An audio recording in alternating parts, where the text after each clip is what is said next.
সব সময় আল্লাহর কাছে এই দোয়াটা যেন আমরা করি, আল্লাহ কিয়ামতের দিন তুমি আমার হিসাব নিও না,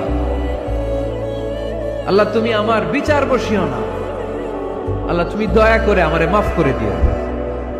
আল্লাহ যার বিচার করবেন ও জাহান্নামে যাবে, আর যার বিচার করবেন না সে জান্নাতে যাবে। আল্লাহ যদি বিচার করে আর পাই টু পাই হিসাব নেয়, নামাজ পড়লি না কেন, রোজা রাখলি না কেন, মিথ্যা বললি কেন, খাদ্যে ভেজাল দিলি কেন, মাছে ফরমালিন দিলি কেন, যৌতুক খাইলি কেন, ঘুষ খাইলি কেন, উল্টাপাল্টা করলি কেন, জিনা করলি কেন, একটার পর একটা প্রশ্ন বানে যদি সেই ভয়ঙ্কর দিনে আল্লাহ আমাদেরকে জর্জরিত করে, আমাদের কোনো উত্তর আছে? সেদিন আমাদের বাঁচার কোনো উপায় আছে?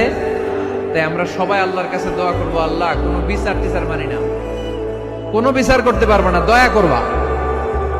কথা কয় না? কি করবে?